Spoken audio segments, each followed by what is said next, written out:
Hello, good evening, everyone. Hope you all are doing well. So, today we are going to start further five questions of the Kaplan kit for the F7 financial reporting students. In the previous two lectures, we have solved the 10 questions of section A from the Kaplan kit, along with the topic wise revision. So, if you have not watched the previous lecture, then please go and watch that videos as well. Let's start today's question number 11. The following trial balance extract relates to a property which is owned by Vuitton as at 1st April 2004. Property at cost 20-year original life. Please be attentive.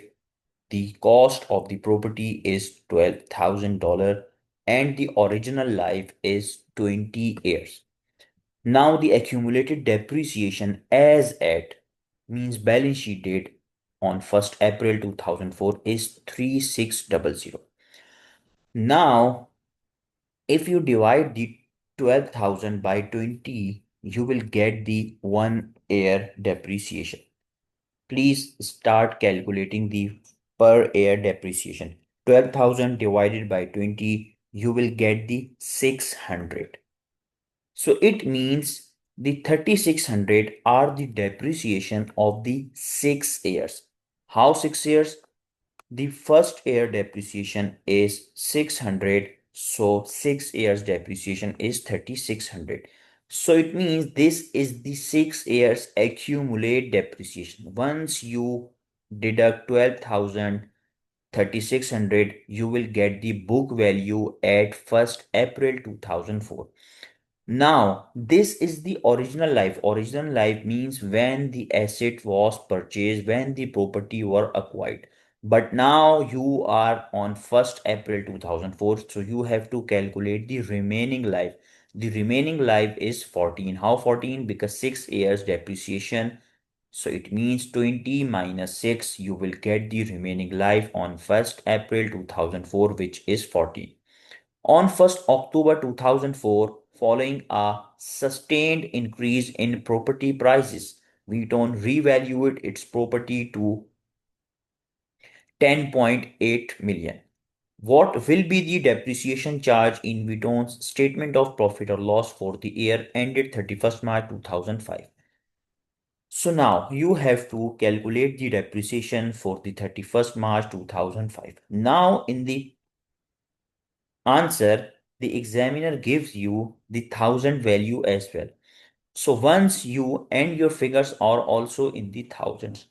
So sometimes the examiner does not give you the thousand value and it mentioned that you have to calculate the value to the nearest thousand or in thousand form. Then in that particular question, you have to choose your figures wisely.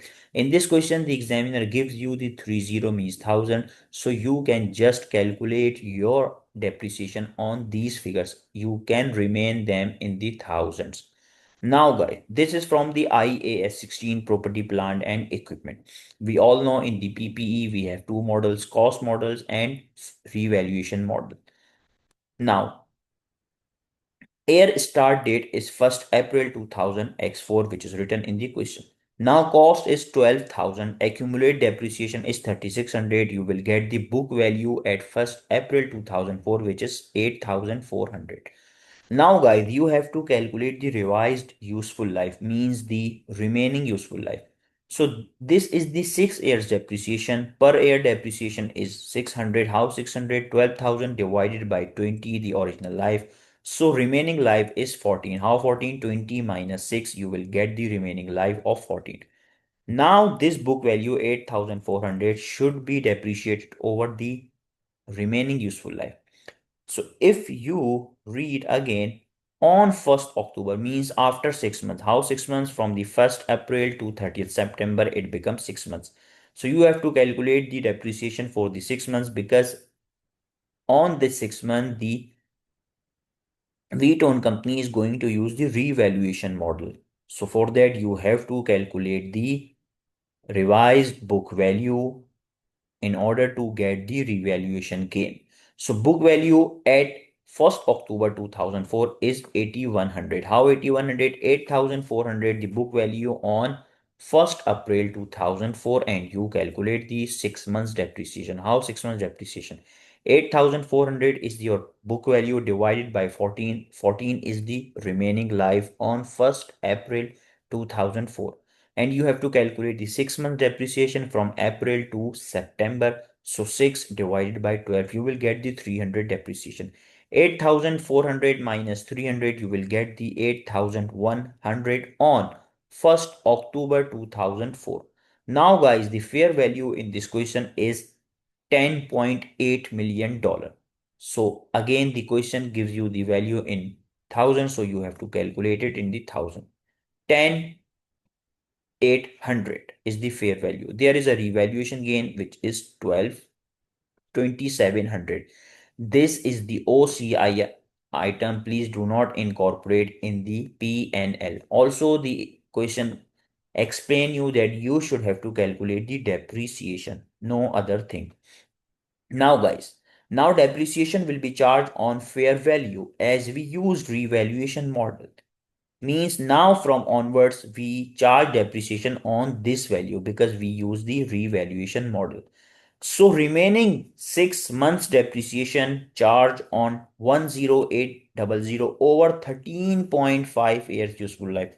How 13.5 years useful life? Because if you remember on 1st April 2004, the remaining useful life was 14 and you again depreciated for the 6 months. So half year depreciation has been deducted and half year useful life has been used. So the remaining useful life is 13.5 years.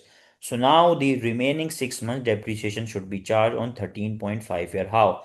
10800 is your fair value at 1st October 2004 and you have to calculate the depreciation till the ended 31st March 2005.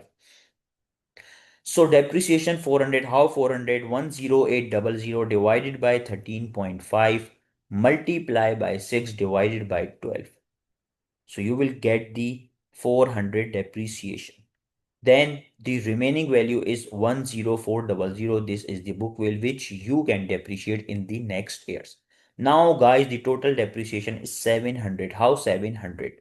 700,000, you have written 700 and here's the $1,000 is in thousand, so it is 700,000. How 700? 300 depreciation you charge in the last year. Last year means in the 2004 from 1st April to 30th September. Now the remaining 6 month depreciation you charge from 1st October to 31st March. So once you add 300 plus 400, your total depreciation is 700.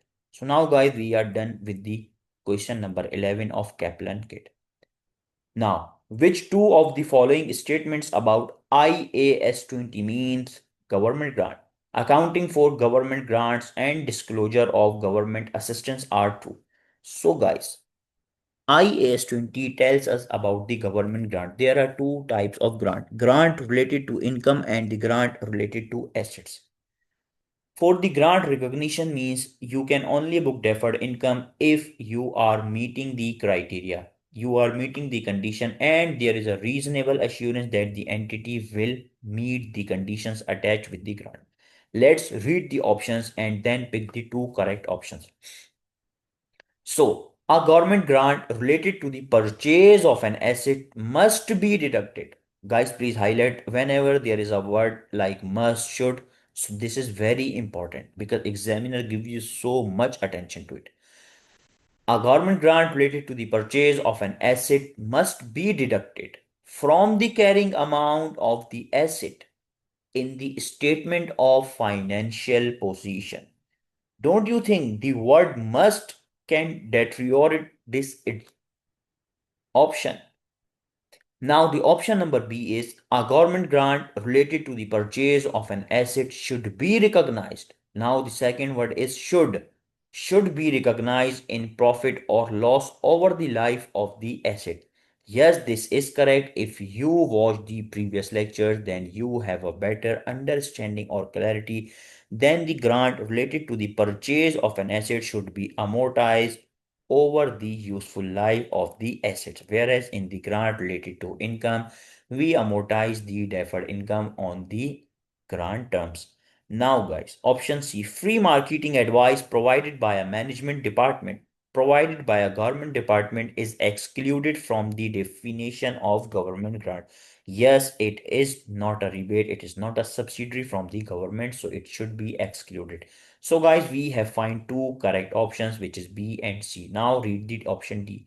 Any required repayment of a government grant received in an earlier reporting period is treated as prior period adjustment. No, guys, this is incorrect because if any error occurred, it should not be adjusted retrospectively. Even the repayment error should be adjusted in the current year. Now, guys, this is IAS 20 government grant. You can watch the lecture on my ACCA Pass Point channel. The answers are B and C. Option A is incorrect. Why incorrect? Under IAS 20, there are two acceptable treatment for grant related to assets. Deducting the grant from the carrying amount of the asset, or so it means the options given in the question was just prioritizing, was just pushing towards the one option, which is incorrect because there are two options. Treating it as deferred income and amortizing it to P and L over the asset's useful life. So saying must be deducted is too restrictive, that is, it is wrong. Option B is correct. This is the deferred income method. The grant is amortized in line with depreciation of the related asset. Part C, correct. Non-monetary government assistance, free technical marketing advice, provision of infrastructure is not treated as a government grant under IAS 20. Now option D. Repayments are not prior period adjustment, means it should not be adjusted retrospectively. Instead, if the grant was deducted from the asset, again repeating, if the grant was deducted from the asset, you increase the asset's carrying amount. If treated as deferred income, you reduce the balance and any excess repayment is expensed out immediately. Hope guys you are getting it. Now, guys, question number 13. Smithson Company purchased a new building with a 50-year life for $10 million on 1st January 2003. On 30th June 2005, Smithson Company moved out of the building and rented it out. So from here, moved out of the building, or you can say from Smithson Company purchased a new building till 1st January 2003. It's a PPE, property, plant and equipment. But on 31st June 2005, means after 2.5 years, Smithson Company moved out of the building and rented it out to third parties on a short-term lease. So now it is a IAS 40 investment property because previously it was a PPE, now it is investment property. So guys, please be attentive. Smithson Company uses the fair value model. So now there is an important thing again. Whenever the entity uses the fair value model in case of investment property, then no depreciation should be charged. So you have to be skeptical.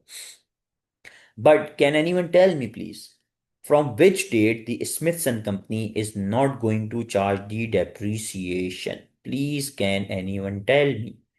At 30th June 2005, the fair value of the property was $11 million and at 31st December 2005, it was 11.5 million.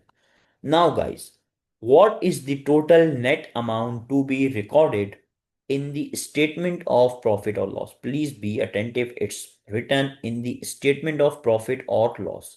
And the net amount. Net amount means total expense minus total income in profit in respect of the office for the year ended 31st December 2005. So guys, we have four options: net income 4 lakh, net income 5 lakh, net income 1.9, net income 2 million. So pick any option which is correct. Let's start solve this question. So this is IAS 40 investment property shift from PPE to investment property. If you have not watched my lecture on the investment property, then please go and watch because in that lecture I have explained each and everything which is now you are going to solve and will also solve once we move to the further questions. So please guys, it's my humble request, try to watch all the previous lectures because in that lectures I have explained everything. which even if any student does not want to solve the exam kits, then again, if you have watched that lecture, then there is a chance you may pass that exam with good marks. Now, guys, you have to calculate the net income. Net income equal to total expenses minus total income. So, cost which we have given on 1st Jan 2003 is 10 million. Now, in this question, I have taken the value in the millions because there is nothing mentioned that you have to choose in the thousands. So, you have to be skeptical about this thing. And how you can get the idea either to choose in the thousands or in the millions from your answer. Look in the answer, the values are in the millions. So again, you have to choose in the dollar form. Now, guys, cost is 10 million. How 10 million? Because in the question, if you can see, the value is $10 million. So cost is 10 million on 1st Jan 2003.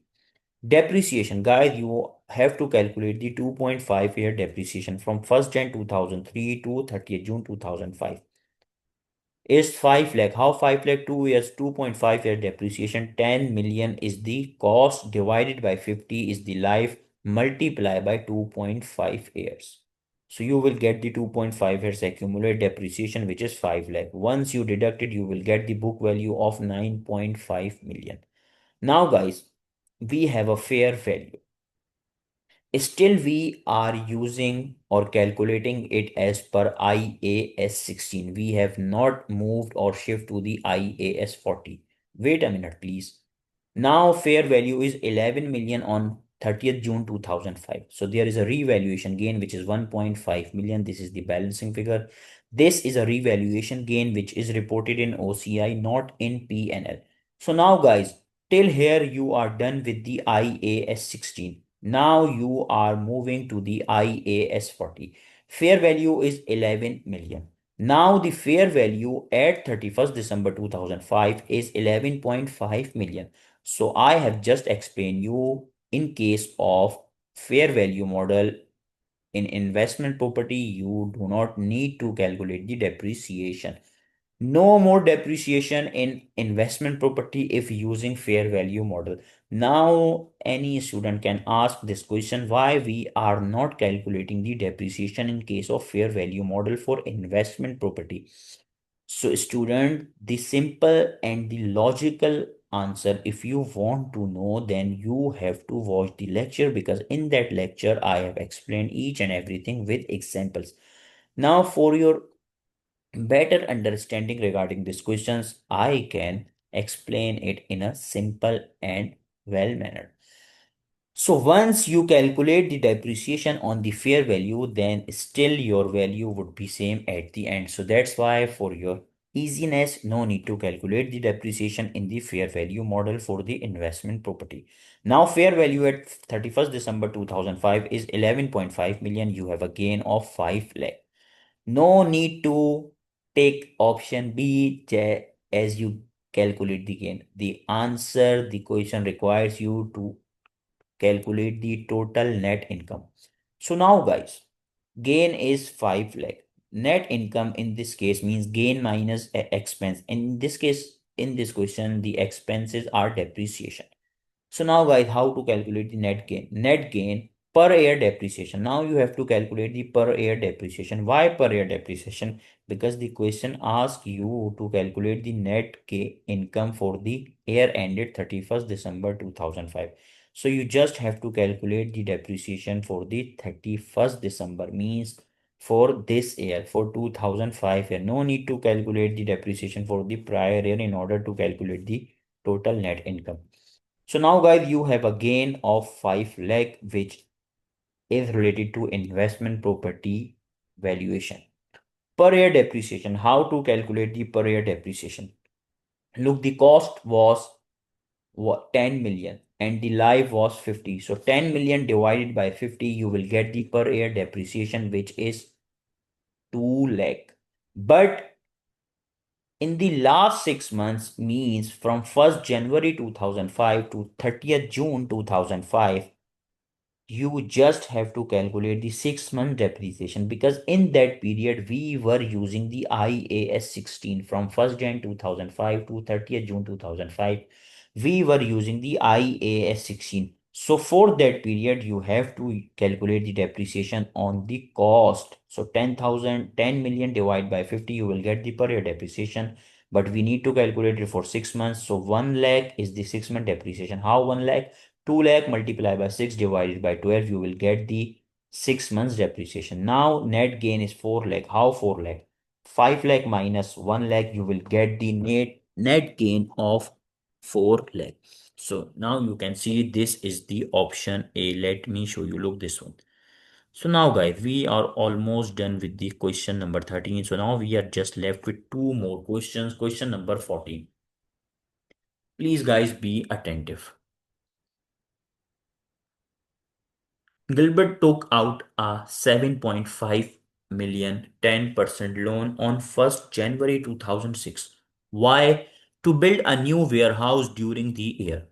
Construction of the warehouse began on 1st Feb 2006, means after 1 month from the date of obtaining a loan, and was completed on 30th November 2006, means it should be completed within 10 months.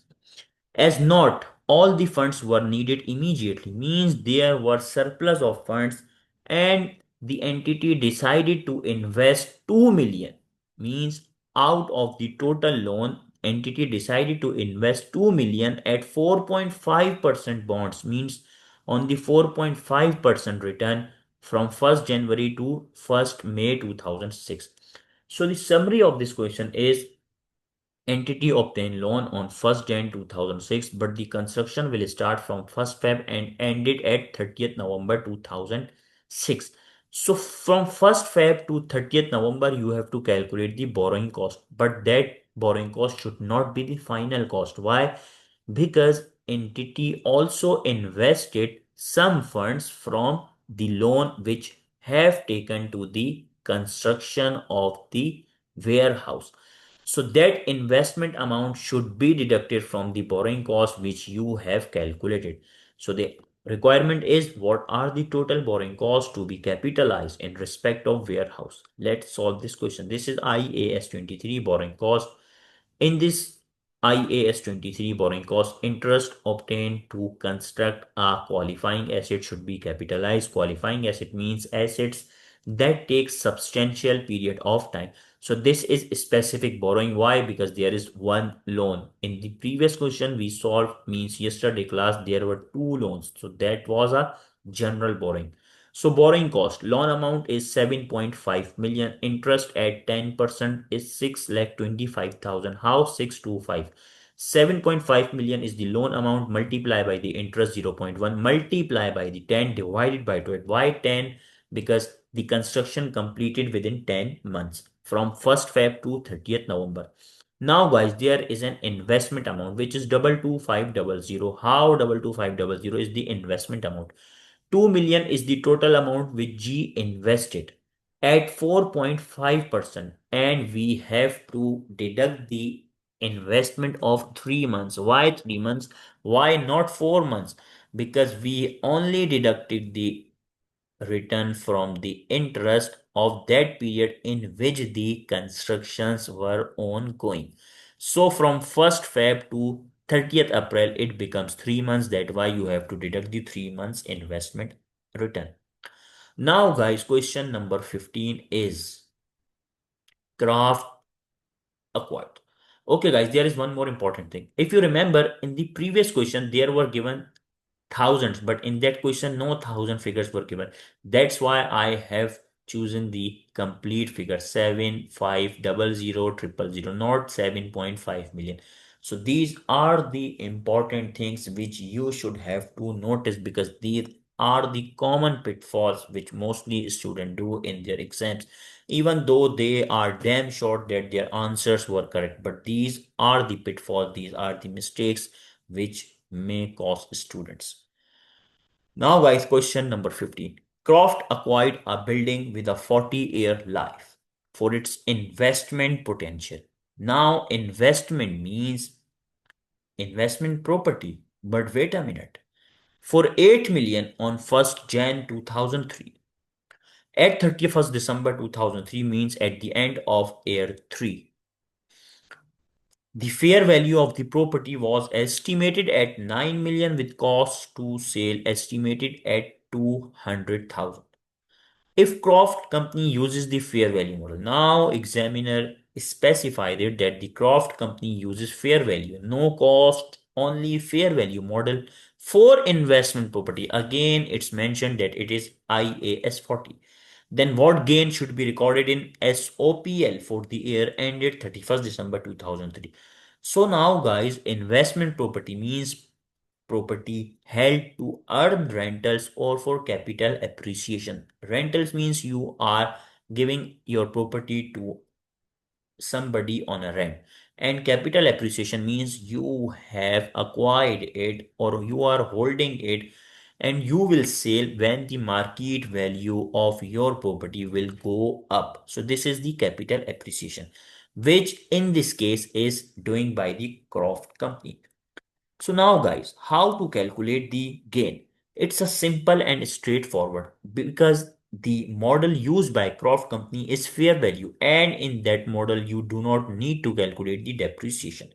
So you just have to compare the 8 million with the 9 million. No need to deduct the 2 million from this 2 lakh from this 9 million. This cost to sale has nothing to do with investment property cases. Cost to sale only deal with IAS 36 impairment, IFRS 5 non-current assets held for sale, and IAS 41, which is agriculture. So again repeating, this 2 lakh has nothing to do with 9 million. You just compare 8 million with the 9 million. So the value, the fair value at 31st December 2003 is increased by 1 million. So there is a gain of 1 million, which I have written here. So now guys, this is question number 15 and the Kaplan kit questions. So now guys, we have solved 15 questions of section A. If you are not watching these lectures or these videos and you are skip these things for the later period, then you guys can better understand your progress. Okay guys. So now there is an important thing in this question. There are 1,000 figures given, means in this solution or in this question you just have to write 1,000. No need to include or write these three zeros. Why? Because the examiner already give you, so your answer should be 1,000, nothing. Okay guys, so take care and best wishes.